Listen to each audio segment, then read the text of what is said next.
Hello my dear student, dream classes में आपका स्वागत है। हम शशि कुमार जो आपको फिजिक्स इस वीडियो के माध्यम से 12th क्लास का पढ़ाने वाले हैं।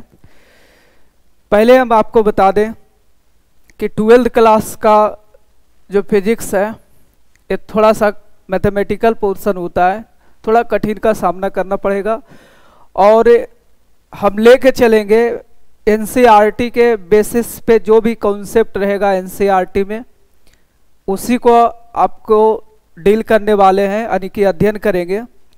बाकी चर्चा हम करते हैं, सिलेबस पे आते हैं कि हम लोग का सिलेबस 12th क्लास में क्या क्या पढ़ना है। कुछ सिलेबस के बारे में बता देते हैं 12th क्लास का कि सिलेबस क्या है। उसके बाद बात को आगे बढ़ाएंगे कि चैप्टर स्टार्ट, आज चैप्टर भी स्टार्ट करना है। थोड़ा सा हिंट देते हैं 12th क्लास का syllabus. 12th class physics, 12th class का जो फिजिक्स है इसमें सिलेबस आपका है, जिसमें पहला चैप्टर आने वाला है electrostatics.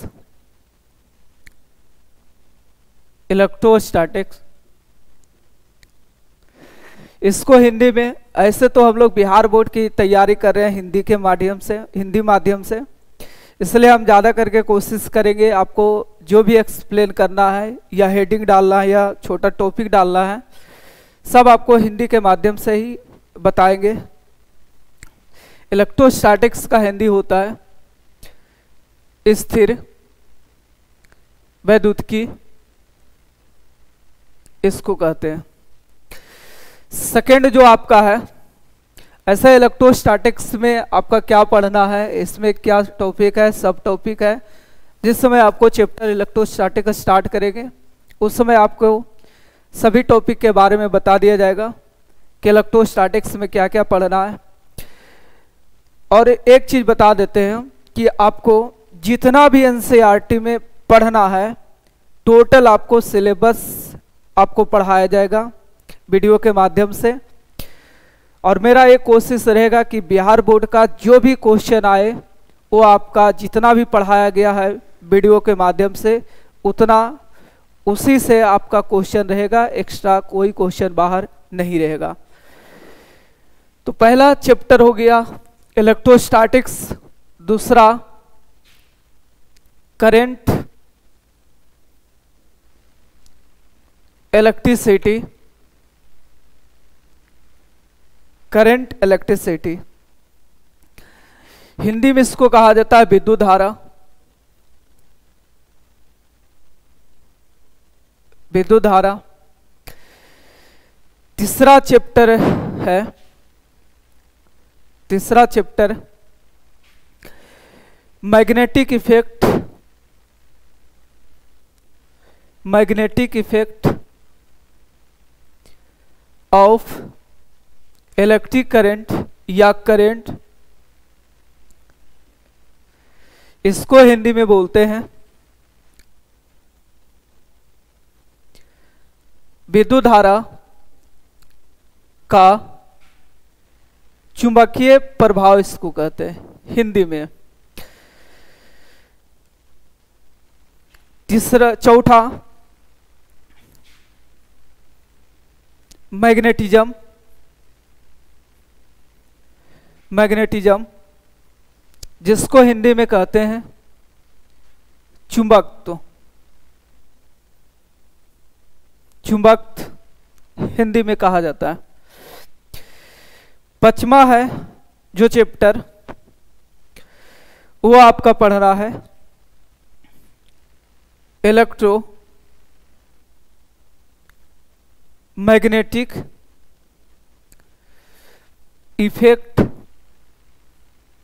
Magnetic effect of current,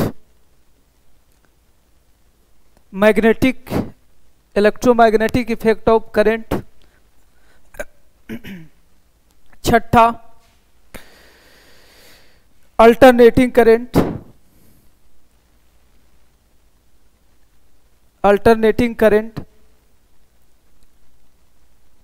जिसको हिंदी में कहते हैं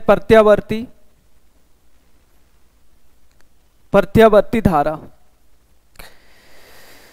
7वां चैप्टर है विद्युत धारा,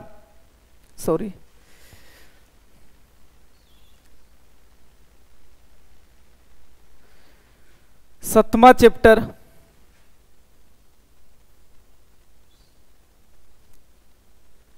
electro magnetic wave, electromagnetic wave, जिसको विद्युत चुंबकीय तरंग कहते हैं। तो ये आपका ऑप्टिक्स के पहले इतना चैप्टर आपको पढ़ना है। इलेक्ट्रोस्टैटिक्स में बहुत सारे सब टॉपिक है, लगभग इसमें 10 से 15 वीडियो लग ही जाएगा। दूसरा है करंट इलेक्ट्रिसिटी। करंट इलेक्ट्रिसिटी थोड़ा बहुत आप 10th क्लास में भी पढ़े हैं। मैग्नेटिक इफेक्ट ऑफ करंट, ये भी आप पढ़ रखे हैं थोड़ा बहुत। मैग्नेटिज्म, इसमें चुंबक के बारे में चर्चा करेंगे कि चुंबक होता क्या है, चुंबक के कारण क्या क्या प्रोड्यूस होते हैं, इसका क्या इफेक्ट है, वो चीज़ इसमें कैलकुलेट करेंगे। नेक्स्ट है 5वां इलेक्ट्रोमैग्नेटिक इफेक्ट ऑफ करंट। ये जो चैप्टर है इसमें हम लोग पढ़ेंगे फैराडे का नियम पढ़ेंगे और इस पे आधारित कुछ घटनाएं इसमें पढ़ा जाएगा। 6वां चैप्टर है अल्टरनेटिंग करंट यानी प्रत्यावर्ती धारा। ऐसे ही इन दोनों चैप्टर के अगर बारे में कहा जाए, 5वां 6वां चैप्टर के बारे में, इन दोनों चैप्टर लगभग इसका कॉन्सेप्ट अल्टरनेटिंग करंट में आएगा। जैसे ट्रांसफार्मर हो गया, इसमें इसका कॉन्सेप्ट सबसे ज़्यादा आता है। 7वां है इलेक्ट्रोमैग्नेटिक वेव, ये काफ़ी छोटा चैप्टर होता है, इसको विद्युत चुंबकीय तरंग कहते हैं। तो ये आपका ऑप्टिक्स के पहले ये आपका पोर्शन है और काफ़ी ज़्यादा अगर वेटेज की बात करें कॉन्सेप्ट के आधार पे तो सबसे ज़्यादा वेटेज होता है इलेक्ट्रोस्टैटिक्स। इलेक्ट्रोस्टैटिक्स का कॉन्सेप्ट ऑप्टिक्स छोड़ करके जितने भी चैप्टर आने वाले हैं सभी में इसका कॉन्सेप्ट आएगा। इसलिए इस चैप्टर को इलेक्ट्रोस्टैटिक्स को 12th क्लास का फिजिक्स का मैकेनिक्स कहा जाता है। जैसे 11th क्लास में जो मैकेनिक्स है न्यूटन्स लॉ ऑफ मोशन है, उसी तरह से इसमें है। इसलिए इसको छोड़ करके आप कोई भी चैप्टर इसमें नहीं पढ़ सकते हैं, सब एक दूसरे से रिलेटेड है। चाहे आप ये चैप्टर पढ़ें फिर भी इसका कॉन्सेप्ट आएगा इलेक्ट्रोस्टैटिक्स का, चाहे आप इलेक्ट्रोमैग्नेटिक इंडक्शन पढ़िए फिर भी आपका इसमें इलेक्ट्रोस्टैटिक्स का कुछ कॉन्सेप्ट आना ही है। तो ये आपका 7 पोर्शन हो गया। नेक्स्ट है ऑप्टिक्स की अगर हम बात करें, 8वां चैप्टर ऑप्टिक्स, जिसको हिंदी में कहा जाता है प्रकाश की, हिंदी में इसको प्रकाश की कहा जाता है। ऑप्टिक्स भी अपने आप में एक बड़ा चैप्टर है और इससे बोर्ड 14 मार्क्स का इससे क्वेश्चन करता है। और ऑप्टिक्स का 2 पार्ट है। पहला है ज्योमेट्रिकल ऑप्टिक्स, जिसको हिंदी में ज्यामितीय प्रकाश की कहा जाता है, प्रकाश की कहते हैं। इसका दूसरा जो पोर्शन है जिसको वेव ऑप्टिक्स बोलते हैं, जिसमें लाइट को तरंग मान के अध्ययन किया जाता है, उसी को वेव ऑप्टिक्स बोलते हैं। तरंग प्रकाश की इसको कहा जाता है। उसके बाद लास्ट जो आता है आपका मॉडर्न फिजिक्स,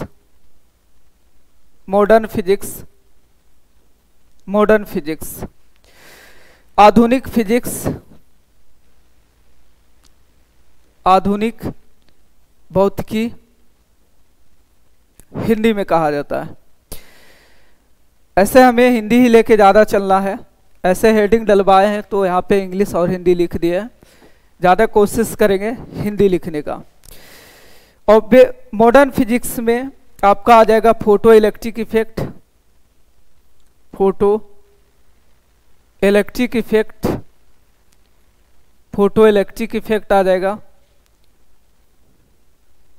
प्रकाश का विद्युत प्रभाव, प्रकाश का विद्युत प्रभाव, इसको हिंदी में कहा जाता है। नेक्स्ट है, इसी में मॉडर्न फिजिक्स में क्या है, इसको रफ कर लेते हैं।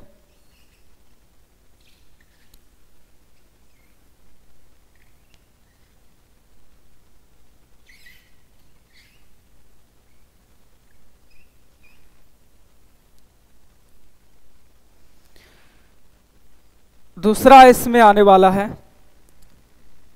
एटम के बारे में, परमाणु के बारे में इसमें पढ़ना है। तीसरा न्यूक्लियस, न्यूक्लियस के बारे में पढ़ेंगे।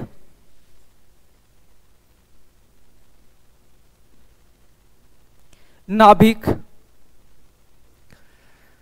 के बारे में चर्चा करेंगे।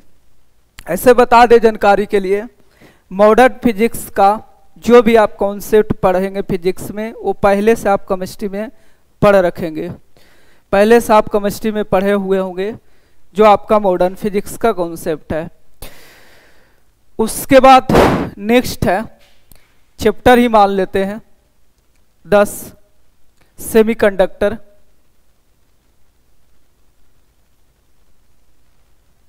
अर्धचालक, अर्धचालक। 11 नंबर में है कम्युनिकेशन, कम्युनिकेशन सिस्टम। संचार, संचार प्रणाली। यानी टोटली कहा जाए तो आपको चैप्टर जो भी पढ़ना है 11 चैप्टर। ऐसे इसमें अगर एनसीईआरटी अगर खोलते हैं तो उसमें बहुत सारा, मेरे हिसाब से उसमें चैप्टर आपका ज़्यादा हो जाएगा, लेकिन हमें उतना ही पढ़ाना है जितना कि आपको एनसीईआरटी में है, क्योंकि इलेक्ट्रोस्टैटिक्स का 2 पार्ट आपको एनसीईआरटी में अलग करके रखा है, दिया हुआ है उसमें, लेकिन हमने इलेक्ट्रोस्टैटिक्स को पूरा एक ही मान करके आपको पढ़ाएंगे। तो ये आपका रहा सिलेबस 12th क्लास का, ये आपका सिलेबस रहा। अब नेक्स्ट स्टार्ट करते हैं। पहला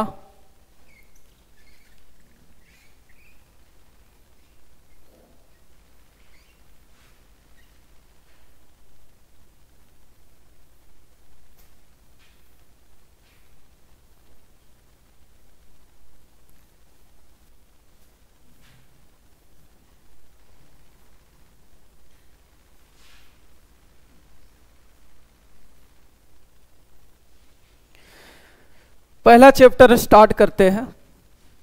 अध्याय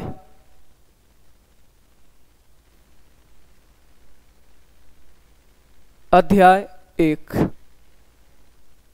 फिजिक्स का अध्याय नंबर 1, इलेक्ट्रोस्टैटिक्स। इलेक्ट्रोस्टैटिक्स, इसको हिंदी में कहा जाता है स्थिर वैद्युतिकी। हिंदी में इसको स्थिर वैद्युतिकी कहते हैं। अब चलते हैं कि अगर कोई भी अगर चैप्टर अगर पढ़ रहे होते हैं तो सबसे पहले हमें जानना होता है कि वो चैप्टर का मतलब क्या होता है। तो हमें मतलब समझ में आता है हेडिंग से। तो अगर इलेक्ट्रोस्टैटिक्स को अगर देखा जाए, इसको अगर ब्रेक किया जाए, इलेक्ट्रोस्टैटिक्स को हम इसको 2 पार्ट में ब्रेक कर सकते हैं। पहला पार्ट है इलेक्ट्रो, दूसरा पार्ट है स्टैटिक। इलेक्ट्रोस्टैटिक्स इलेक्ट्रो और स्टैटिक्स से मिलके बना हुआ है। तो यहां से लिख सकते हैं इसको इलेक्ट्रो, प्लस स्टैटिक। अब इलेक्ट्रो का मतलब होता क्या है? इलेक्ट्रो का मतलब इलेक्ट्रॉन यहां पे होता है, और इलेक्ट्रो का मतलब, इलेक्ट्रॉन का मतलब चार्ज होता है। या हम ऐसे भी कह सकते हैं कि इलेक्ट्रो का मतलब है यहां पे चार्ज। चार्ज को हिंदी में कहा जाता है आवेश कहते हैं। अब देखो यहां पे कि इलेक्ट्रो का मतलब इलेक्ट्रॉन और इलेक्ट्रॉन का मतलब चार्ज, इसलिए कहा जाता है क्योंकि किसी भी बॉडी पर अगर चार्ज की बात किया जाए तो इलेक्ट्रॉन ही रिस्पॉन्सिबल होता है, इलेक्ट्रॉन ही उत्तरदायी होता है। क्योंकि किसी भी वस्तु से इलेक्ट्रॉन को निकालना या इलेक्ट्रॉन देना आसान होता है, इसलिए यहाँ पे लिया जाता है इलेक्ट्रॉन का मतलब चार्ज यानी आवेश। अब नेक्स्ट यहाँ पे आया स्टैटिक। स्टैटिक का मतलब होता है रेस्ट, रेस्ट यानी कि विराम, विराम कहा जाता है। तो यहां से देख सकते हैं स्टैटिक मतलब रेस्ट, विराम। अब यहां से अगर मतलब समझे कि इलेक्ट्रोस्टैटिक्स का मतलब क्या है, तो इलेक्ट्रोस्टैटिक्स में हमें ऐसे आवेश के बारे में पढ़ना है जिसमें आवेश विराम की अवस्था में होता है, उसी को कहा जाता है इलेक्ट्रोस्टैटिक्स कहते हैं। अब अगर इसको डिफाइंड किया जाए तो इलेक्ट्रोस्टैटिक्स फिजिक्स का एक ऐसा ब्रांच है जिसके अंतर्गत स्थिर यानी विराम आवेश के बारे में अध्ययन किया जाता है, उसी को कहा जाता है स्थिर वैद्युतिकी यानी इलेक्ट्रोस्टैटिक्स।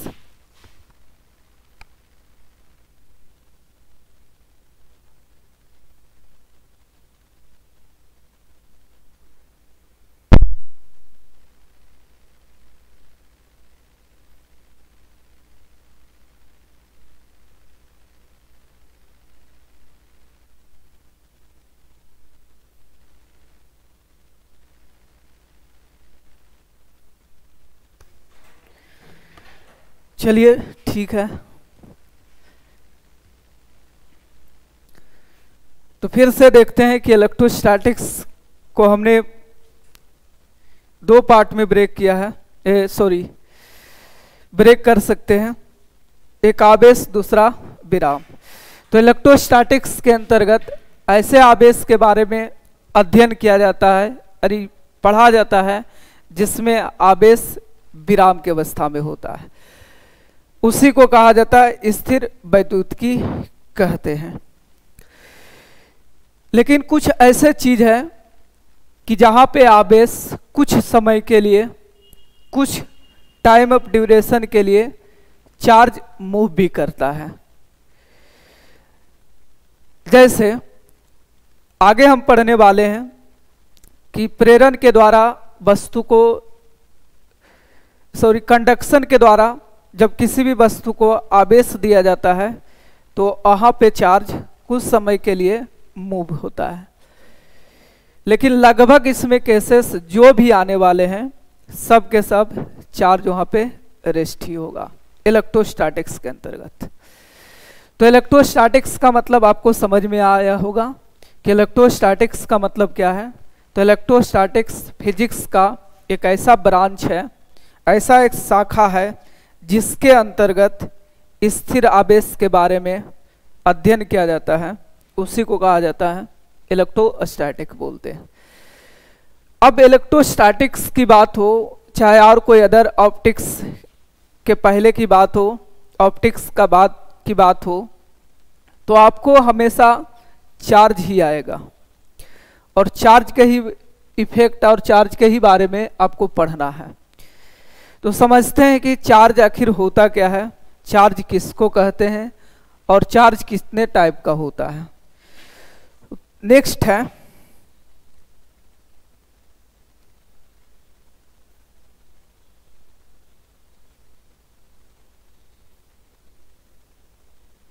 नेक्स्ट हेडिंग डालते हैं यहाँ पे चार्ज यानी आवेश।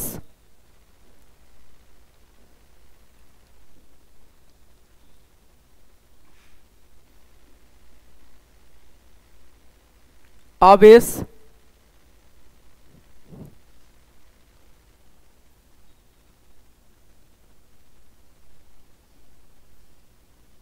इसको इंग्लिश में कहा जाता है चार्ज, या विद्युत आवेश। विद्युत आवेश इलेक्ट्रिक करंट, इसको डिनोट किया जाता है, आवेश को संकेत इसका होता है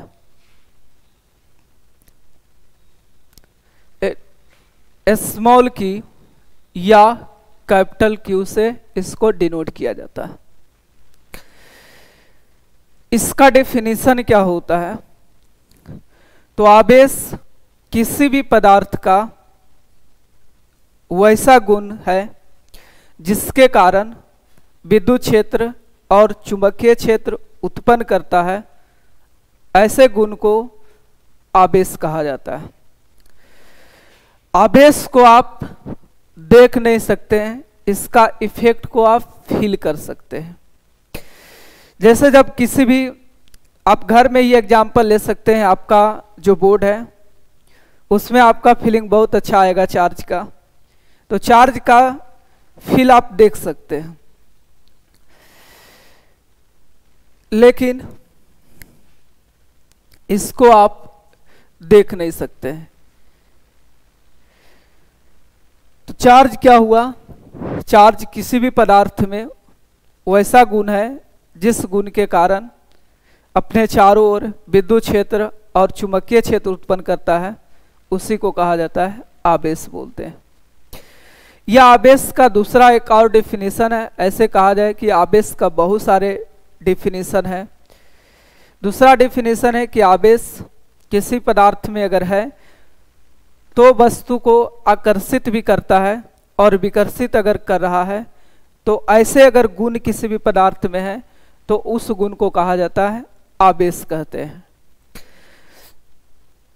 आवेश का जो सही पहचान की अगर बात किया जाए कि अगर आवेश को पता करना है कि किसी वस्तु पे है या नहीं है, तो उसको पहचान करने के लिए उसका प्रतिकर्षण, वस्तुओं के बीच लगने वाला जो बल है वो प्रतिकर्षण को देखा जाता है, यानी विकर्षण को देखते हैं।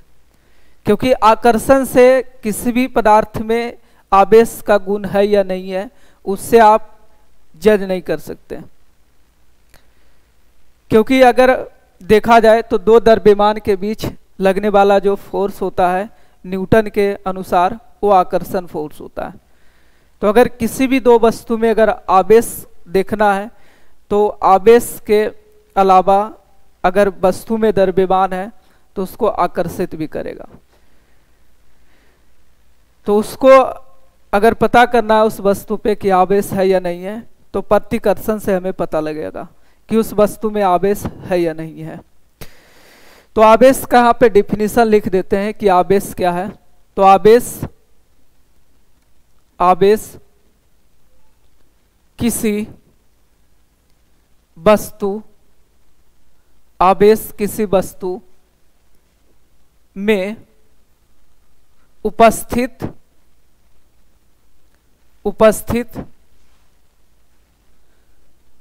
वह गुण धर्म है जिसके कारण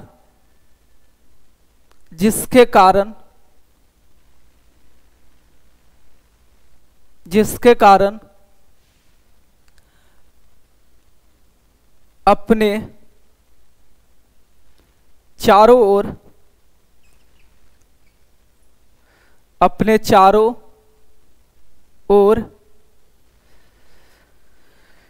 विद्युत क्षेत्र और चुंबकीय क्षेत्र उत्पन्न करता है उस गुण को उस गुण को आवेश कहते हैं, आवेश कहते हैं। इसका एक और डिफिनीशन है, किसी वस्तु जब कोई वस्तु एक दूसरे को आकर्षित या विकर्षित करता है तो वस्तु के इस गुण को आवेश कहते हैं, आवेश कहते हैं, आवेश कहा जाता है। तो आवेश आपको समझ में आया होगा कि आवेश क्या है। तो आवेश किसी भी पदार्थ में उपस्थित एक ऐसा गुण है जिस गुण के कारण अपने चारों ओर विद्युत क्षेत्र और चुंबकीय क्षेत्र अगर उत्पन्न करता है तो ऐसे गुण को आवेश कहा जाता है। नेक्स्ट है आवेश से कुछ इंपॉर्टेंट पॉइंट्स कि आवेश का क्या क्या इंपॉर्टेंट पॉइंट्स है।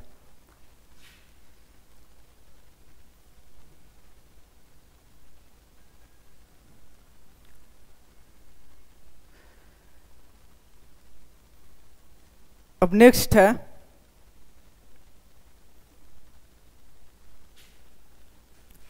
Important points.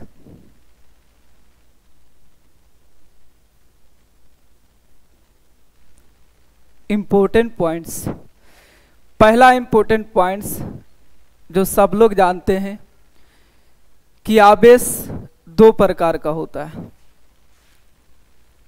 आवेश दो प्रकार का होता है, दो प्रकार का होता है। पहला ए नंबर धनात्मक आवेश, धनात्मक आवेश। धनात्मक आवेश को सूचित किया जाता है प्लस ई प्लस भी से या प्लस का साइन दे करके, प्लस का चिन्ह दे करके। आपको सेल और बैटरी में जो प्लस का संकेत होता है रेड कलर का, रेड कलर का यानी लाल रंग से। नेक्स्ट है दूसरा टाइप है ऋणात्मक आवेश। ऋणात्मक आवेश जिसका संकेत माइनस भी या माइनस का चिन्ह देकर दिखाया जाता है। इसका संकेत आपका काला रंग का होता है, बैटरी में ब्लैक कलर का। सेकेंड इसका इंपॉर्टेंट पॉइंट्स है कि दो समान आवेश यानी सजातीय आवेश एक दूसरे को प्रतिकर्षित करता है और विकर्षित करता है। तो नेक्स्ट पॉइंट है दो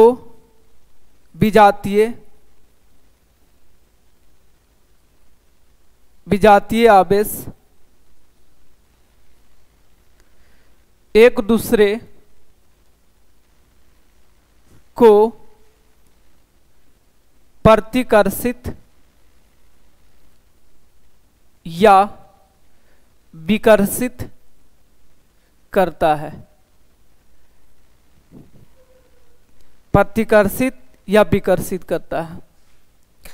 कहने का मतलब ये हुआ कि दो प्लस प्लस आवेश एक दूसरे को विकर्षित करेगा और दो माइनस माइनस आवेश एक दूसरे को विकर्षित करेगा, यानी एक दूसरे से दूर जाएगा। जैसे मान लेते हैं ये प्लस आवेश है, दूसरा प्लस आवेश है, इस पर आवेश Q1 है, इस पे आवेश Q2 है। तो दोनों आवेश एक दूसरे को प्रतिकर्षित करता है, लेकिन ध्यान देना यहाँ पे है कि हमेशा प्रतिकर्षण हो या दो आवेश के बीच आकर्षण हो, हमेशा दोनों आवेशों को मिलाने वाली रेखा के अनुदिश से दिखाना है। ऐसे जब न्यूटन का कूलम का नियम आपको पढ़ाया जाएगा, उस समय आपको बता देंगे कि आप दो आवेश के बीच लगने वाला बल किस डायरेक्शन में होता है, कारण क्या होता है। तो दो आवेश के बीच लगने वाला जो बल होता है हमेशा दोनों आवेशों को मिलाने वाली रेखा के अनुदिश होता है। और यहाँ पे बात चल रहा है प्रतिकर्षण यानी विकर्षण का बात चल रहा है। तो एक दूसरे को विकर्षित करने का मतलब है कि ये जो Q1 आवेश है Q2 को इस दिशा में धक्का दे रहा होगा, और Q2 आवेश Q1 आवेश को इस दिशा में धक्का दे रहा होगा। और जितना Q1 आवेश Q2 आवेश पे बल लगाता है, उतना ही Q2 आवेश Q1 आवेश पे बल लगाता है। क्योंकि ये प्रूव करके मैथमेटिकली ये देखा गया है कि दो आवेश के बीच लगने वाला जो बल होता है आकर्षण या विकर्षण, वो हमेशा न्यूटन के तीसरे नियम का पालन करता है। तो जितना आवेश Q1 Q2 पे लगाएगा, मान लेते हैं Q1 आवेश Q2 पर F बल लगाया है, तो Q2 आवेश Q1 पे F बल ही लगाएगा। कहने का मतलब है कि Q1 अगर Q2 पे अगर 10 न्यूटन का बल लगाता है, तो Q2 भी Q1 पे 10 न्यूटन का बल लगाएगा। परिमाण में मैग्नीट्यूड में सेम होगा, बट डायरेक्शन एक दूसरे के अपोजिट होगा, क्योंकि न्यूटन का तीसरा नियम का पालन करना है। तो न्यूटन का तीसरा नियम का पालन तभी कर सकता है जब दो आवेश के बीच लगने वाला फोर्स का मैग्नीट्यूड सेम होगा और डायरेक्शन एक दूसरे के अपोजिट होगा। अब नेक्स्ट है, इसी तरह से हम दिखा सकते हैं दो माइनस आवेश के बीच, क्योंकि यहाँ बात चल रहा है विजातीय आवेश के बारे में, तो माइनस भी होगा। तो दो आवेश के बीच दो माइनस आवेश है, Q1 है, दूसरा Q2 है। तो इसके बीच भी जो बल लगता है वो प्रतिकर्षण ही होता है, यानी विकर्षण होता है, और दोनों आवेश के बीच लगने वाला बल का परिमाण बराबर होता है। एक चीज यहाँ पे कुछ बता देते हैं, एक्स्ट्रा कुछ पॉइंट इसके आगे।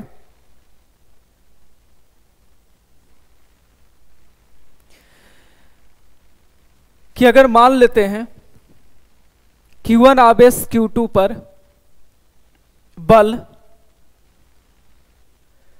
2 पर 1 के कारण बल अगर इतना 10 न्यूटन है, तो Q2 आवेश Q1 पे जो बल हम दिखा रहे हैं यहाँ पे 1 और 2 होगा वेक्टर। दोनों का मैग्नीट्यूड सेम है बट डायरेक्शन अपोजिट है, इसलिए हम ऐसा लिख सकते हैं 2 1 वेक्टर माइनस 1 2 वेक्टर लिख सकते हैं। माइनस का चिन्ह का तात्पर्य ये हुआ कि दो आवेश के बीच लगने वाला फोर्स का डायरेक्शन है हमेशा एक दूसरे के विपरीत है, इसलिए यहाँ पे माइनस लगाया गया है। ये जो आपका कॉन्सेप्ट आएगा, क्वेश्चन अगर वेक्टर फॉर्म में दिया हुआ है उस जगह एक काम करेगा। नेक्स्ट है, अगर मैग्नीट्यूड फॉर्म में लिख सकते हैं तो मॉडुलस लगाना होगा। F12 का मॉडुलस लिख सकते हैं, और मॉडुलस का अगर चिन्ह लगाए हैं तो यहाँ पे आपका चिन्ह जो है वेक्टर का वो हट जाएगा, 1 2 आएगा। ये आया। अब तीसरा पॉइंट है, तीसरा पॉइंट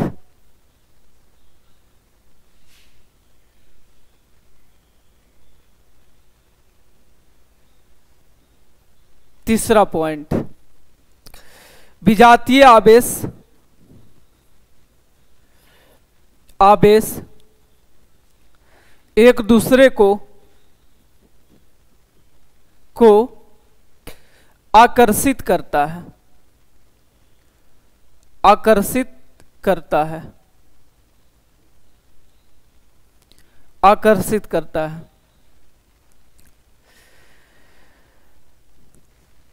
जैसे एक माइनस है, दूसरा प्लस आवेश है, तो हमेशा एक दूसरे को आकर्षित करेगा। आकर्षित करने का मतलब है कि एक दूसरे के नजदीक खींचेगा। मान लेते हैं इस पे आवेश Q1, इस पे आवेश अगर Q2 है, तो एक दूसरे को आकर्षित हमेशा लाइन ज्वाइनिंग के एलोंग होगा। दोनों आवेश पे लगने वाला जो बल होगा, बल का परिमाण बराबर होगा, बट डायरेक्शन अपोजिट होगा, यानी एक दूसरे के विपरीत लगेगा। जैसे हमने पहला आपको दिखाए हैं, दूसरा सेकेंड आपको पॉइंट में लिखाए हैं कि दो आवेश के बीच लगने वाला जो फोर्स होता है मैग्नीट्यूड में सेम होता है।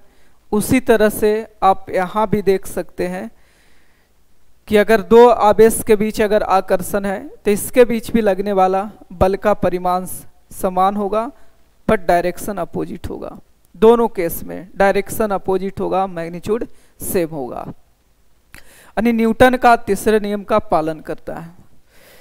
इसको हम यहाँ पे और लिख सकते हैं, इन दोनों को F बोल देते हैं, यहाँ पे लेट F मान लेते हैं, क्योंकि दोनों पे लगने वाला बल बराबर है, इसलिए 1 2 और 2 1 की अगर बात करें तो दोनों सेम ही होगा। अब नेक्स्ट हम पॉइंट की ओर आगे बढ़ते हैं। चौथा पॉइंट कि दो आवेशों के बीच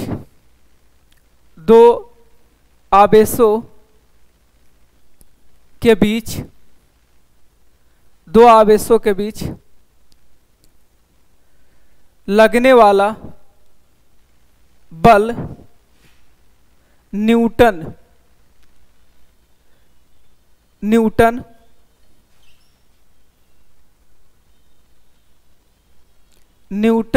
का तृतीय नियम का पालन करता है। न्यूटन का तृतीय नियम का पालन करता है। जैसा कि हमने पॉइंट सेकेंड और थर्ड में हमने बताया कि दो आवेश के बीच लगने वाला जो बल का परिमाण बराबर, दिशा एक दूसरे के विपरीत होता है, इसलिए यहाँ पे न्यूटन का तीसरे नियम का पालन करता है। पांचवा जो पॉइंट है, 5th नंबर, कि इसका लिख लेते हैं SI मात्रक और CGS मात्रक। तो आवेश का मात्रक, तो आवेश का SI मात्रक लिखते हैं। आवेश को Q से डिनोट किया जाता है, इसलिए यहाँ पे लिखते हैं Q का SI मात्रक। तो आवेश का जो SI मात्रक होता है वो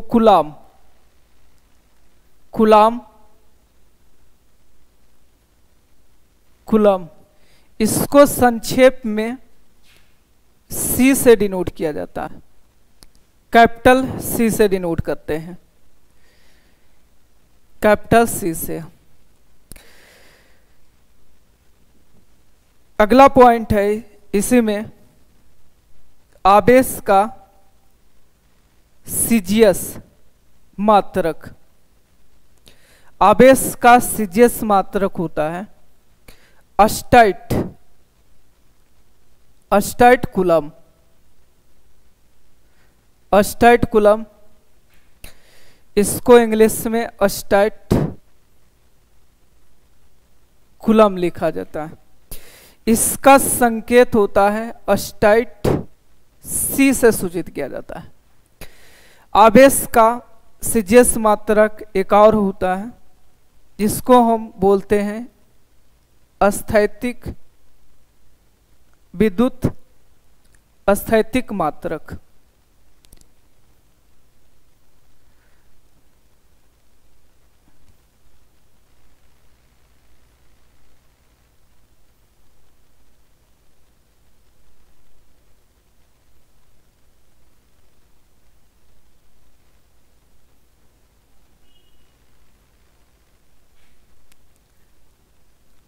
स्टैट सी से डिनोट किया जाता है। इसका और मात्रक होता है विद्युत स्थैतिक मात्रक। इसको इंग्लिश में कहा जाता है इलेक्ट्रो स्टैटिक यूनिट भी कहा जाता है। इसको संक्षेप में बोला जाता है, संक्षेप में ESU से सूचित किया जाता है, इलेक्ट्रोस्टैटिक यूनिट। ये आपका रहा आवेश का मात्रक। आवेश का SI मात्रक कूलम होता है। सीजीएस मात्रक आपका स्टैट कूलम, संक्षेप में स्टैट सी बोलते हैं। इसी का मात्रक है विद्युत स्थैतिक मात्रक, इलेक्ट्रोस्टैटिक यूनिट, संक्षेप में ESU कहा जाता। नेक्स्ट पॉइंट है इन दोनों के बीच रिलेशन, कि आवेश का SI मात्रक और सीजीएस मात्रक में क्या रिलेशन होता है, क्या संबंध होता है। छठा, आवेश का SI मात्रक यानी कूलम और सीजीएस मात्रक यानी स्टैट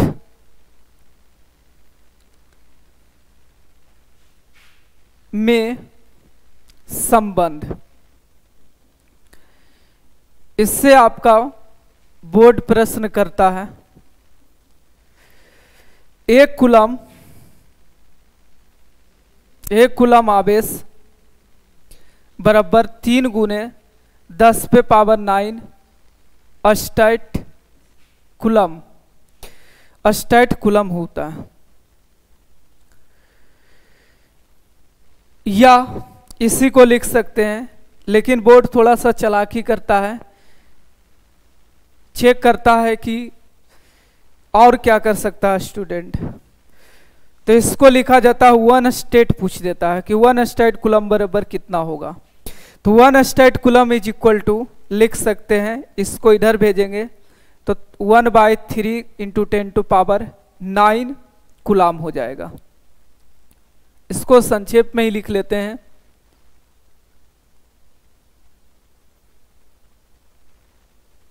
कूलम सी होगा। या इसको लिख सकते हैं 1/3 घातांक के नियम से 10 पे पावर 9 कूलम होगा। तो ये नहीं पूछ करके एक कूलम बराबर, ये पूछ देता है एक स्टैट कूलम बराबर कितना होता है। नेक्स्ट पॉइंट की ओर बढ़ते हैं आगे।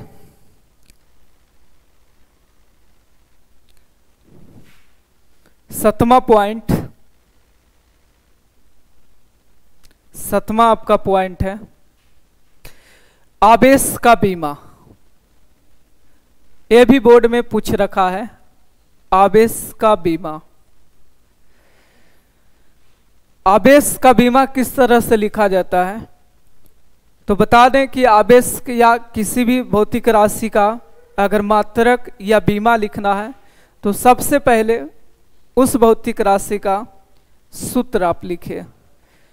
तो सूत्र आवेश का कहाँ से लिया जाता है, तो 10th क्लास में पढ़े होंगे कि विद्युत धारा यानी I, विद्युत धारा I बराबर आवेश बटा T होता है, यानी आवेश बटा समय होता है। आवेश की प्रवाह की दर को ही विद्युत धारा कहते हैं। तो यहाँ से Q बराबर हम IT भी लिख सकते हैं, Q बराबर IT लिख सकते हैं। अब यहाँ से आवेश का बीमा यहाँ से आसानी से लिख सकते हैं, अगर आवेश का बीमा अगर लिखना है तो विद्युत धारा और समय का बीमा लिखना होगा।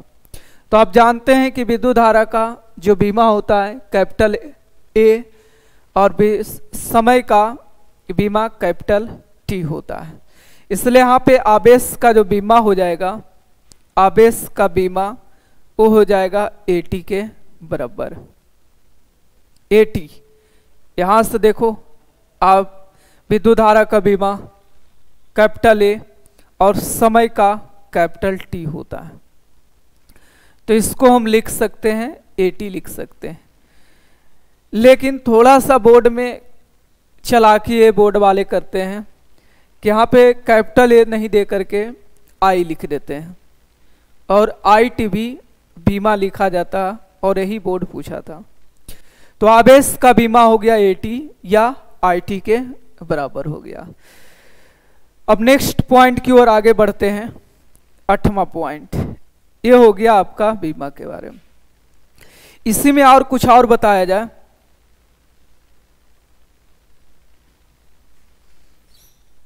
कि आवेश का जो एसआई मात्रक यहाँ पे लिखे हैं, एसआई मात्रक यहाँ पे लिखा गया है कि कुलम होता है। तो ये जो आवेश का एसआई मात्रक होता है ये बड़ा एक मात्रक होता है आवेश का, इसलिए आपको छोटे मात्रक के रूप में दिया रहता है। आपको लिखा रहेगा 1 माइक्रो, छोटे मात्रक में माइक्रो, मिली, पीको, नैनो कुलम में आपको दिया रहेगा। तो 1 मिली,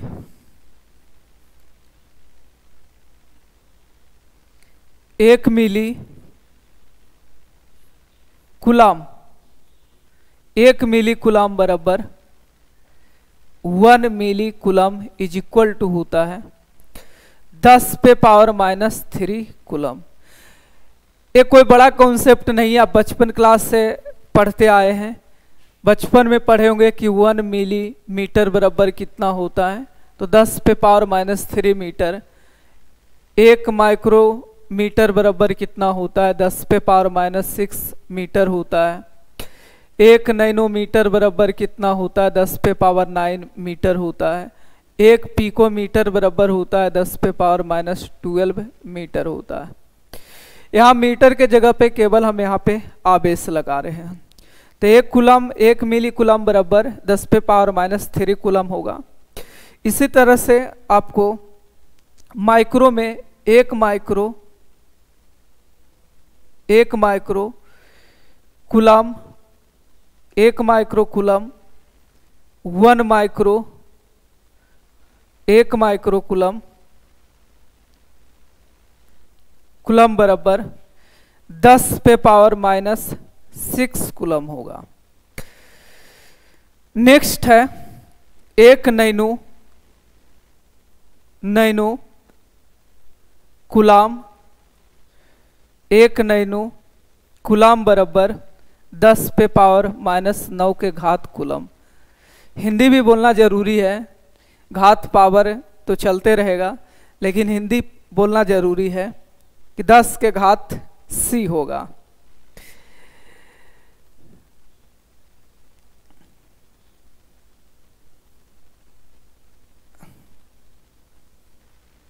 सी होगा। और आपको पीको में 1 पीको कुलाम, 1 पीको कुलाम बराबर 10 पे पावर -12 कुलम होता है। 10 पे पावर -12 कुलम होता है। तो आवेश का एक छोटा मात्रक और बड़े मात्रक के बीच संबंध आ गया। चलो नेक्स्ट है, आगे पॉइंट को बढ़ाते हैं। ये हो गया 7वां पॉइंट। 8वां पॉइंट,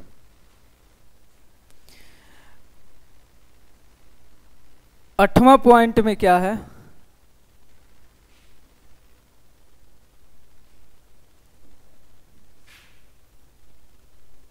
आठवां पॉइंट हमने आवेश का डिफिनेशन के बारे में पढ़ा कि आवेश क्या है। तो हमने आवेश के बारे में बताया कि आवेश किसी भी पदार्थ में उपस्थित एक गुण होता है। तो ये गुण किसी भी पदार्थ में हो भी सकता है, नहीं भी हो सकता, कोई जरूरी नहीं है। तो पहला है आवेश। आवेश आवेश वस्तु, आवेश वस्तु पर हो सकता या नहीं हो सकता है। ये आपका 8वां पॉइंट आ गया। 9वां पॉइंट है कि आवेश का डिफिनीशन से ही पता चलता है कि आवेश किसी भी पदार्थ का एक गुण है। तो अगर आवेश पदार्थ का गुण है तो आवेश हमेशा किसी द्रव्यमान में ही उपस्थित होगा। बिना द्रव्यमान के आवेश उपस्थित नहीं हो सकता है। इसलिए हम लिख सकते हैं यहाँ पे कि आवेश बिना द्रव्यमान के उपस्थित नहीं होगा। लेकिन इस पॉइंट से हम ये बोल सकते हैं 8वां पॉइंट से कि किसी भी पदार्थ पर आवेश हो भी सकता है, नहीं हो सकता है, लेकिन द्रव्यमान हमेशा एग्जिस्ट करेगा, क्योंकि बिना द्रव्यमान के वस्तु एग्जिस्ट नहीं करेगा। जब वस्तु नहीं होगा तो आवेश नहीं होगा। तो बिना द्रव्यमान के आवेश नहीं हो सकता है। इसलिए हम ऐसा बोल सकते हैं आवेश आवेश बिना द्रव्यमान यानी वस्तु बिना द्रव्यमान के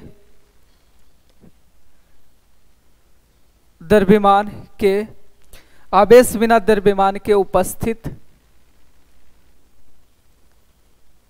नहीं होगा। जैसे अगर हम बात करें क्लासरूम की, तो इस क्लास में अगर क्लास है तो टीचर हो भी सकता है या नहीं भी हो सकता है, लेकिन ये क्लास हमेशा टीचर के लिए होता है। और स्टूडेंट होता है, लेकिन बिना टीचर के क्लास नहीं बन सकता। 10वां पॉइंट है, 10वां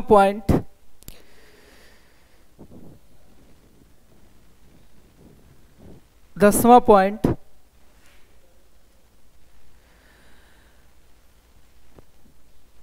कोई भी अगर आवेश अगर विराम के अवस्था में होता है, एक पॉइंट इसके पहले पॉइंट बता दें कि आवेश का सही पहचान होता है वो प्रतिकर्षण होता है। आवेश का सही पहचान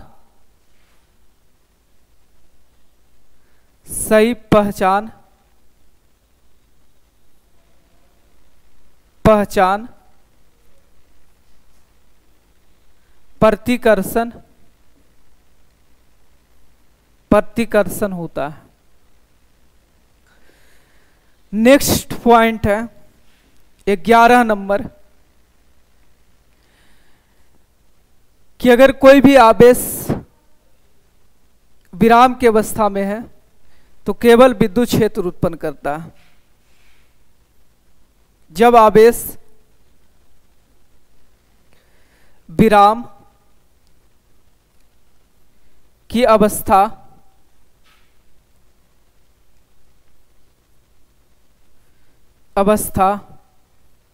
में होता है तो केवल विद्युत क्षेत्र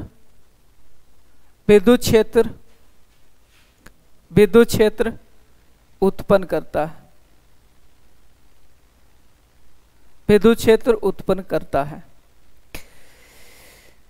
जैसे कोई आवेश अगर मान लेते हैं कोई आवेशित वस्तु, इस पे आवेश Q है, ये रेस्ट में है, तो रेस्ट में अगर है Q आवेश अगर रेस्ट यानी विराम में है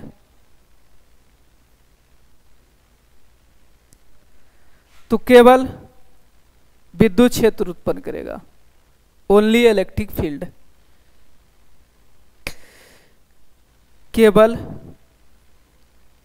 विद्युत क्षेत्र उत्पन्न करेगा, विद्युत क्षेत्र उत्पन्न करेगा।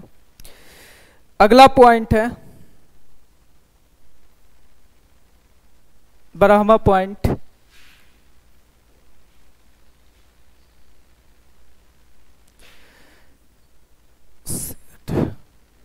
अगला पॉइंट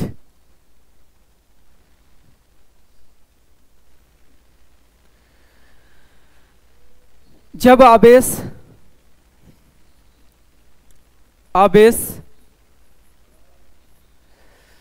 एक समान चाल से गतिशील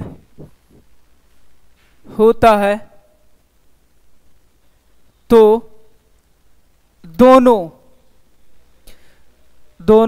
विद्युत क्षेत्र तथा चुंबकीय क्षेत्र उत्पन्न करता है। दोनों उत्पन्न करेगा, विद्युत क्षेत्र भी उत्पन्न करेगा और चुंबकीय क्षेत्र भी उत्पन्न करेगा। कोई आवेशित वस्तु है, Q है, यदि एक समान वेग से गतिशील अगर होगा, Q आवेश मूविंग कांस्टेंट वेलोसिटी या वेग, भी का मतलब यहां पे लिखा गया है वेग, सॉरी चाल या वेग भी लिख सकते हो।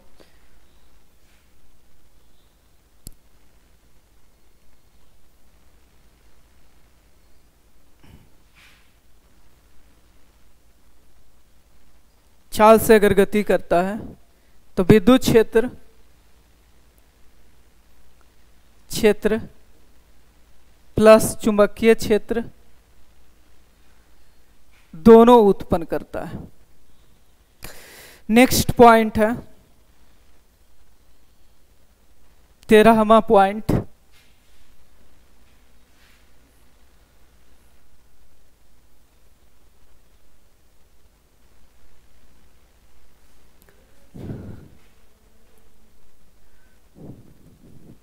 देखिए क्या हो गया, टच हो गया। तो बस एक लास्ट पॉइंट और बचा है, एक लास्ट पॉइंट बचा हुआ है, बंद कीजिए ना इसको।